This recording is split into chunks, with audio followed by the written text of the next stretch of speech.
Hello and welcome to this channel, and if you are the first time here, subscribe to the channel by clicking the subscribe button.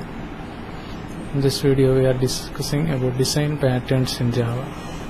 So prototype design pattern.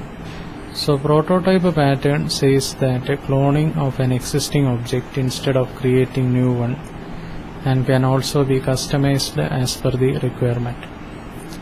And this pattern should be followed if the cost of creating a new object is expensive and resource intensive. So advantages of prototype pattern.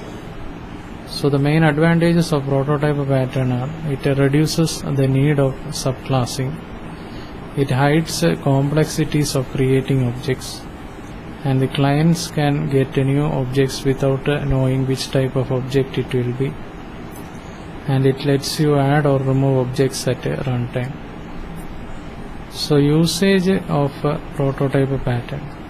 So when the classes are instantiated at a runtime and the cost of creating an object is expensive or complicated, and when you want to keep the number of classes in an application minimum.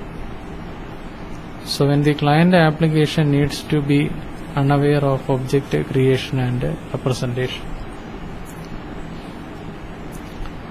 So first create an interface prototype that contains a method getClone of prototype type, and then create a concrete class employee record which implements prototype interface that does the cloning of employee record object, and then the prototype demo class will use this concrete class employee record. Then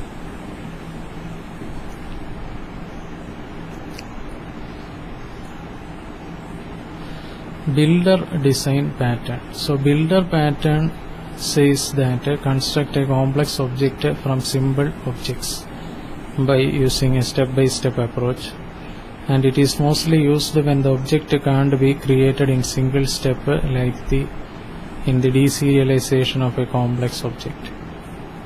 So advantages of a builder design pattern are: the main advantages of builder pattern are: it provides a clear separation between the construction and the representation of an object, and it provides a better control over construction process, and it supports to exchange the internal representation of objects. Then example of builder design pattern.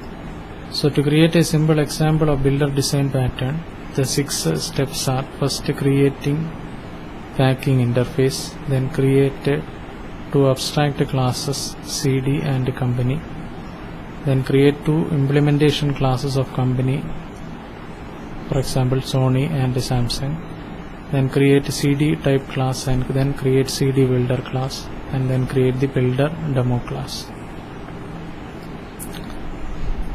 Then object pool pattern. So mostly performance is the key issue during the software development and object creation, which may be a costly step. So object pool pattern says that to reuse the objects that are expensive to create. And basically an object pool is a container which contains a specified amount of objects, and when an object is taken from the pool, it is not available in the pool until it is put back. And objects in the pool have a life cycle: creation, validation, and destroy. A pool helps to manage available resources in a better way,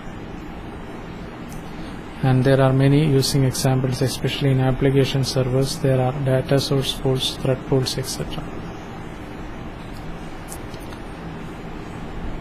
So advantage of object pool design pattern is: it boosts the performance of the application significantly, and it is most effective in a situation where the rate of initializing a class instance is high,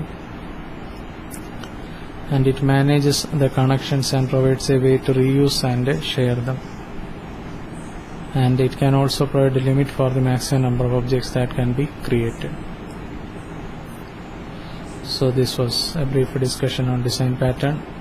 in Java, and if you are the first time here, subscribe to the channel by clicking the subscribe button to see the latest technology videos. Thank you for watching this video. Bye for now.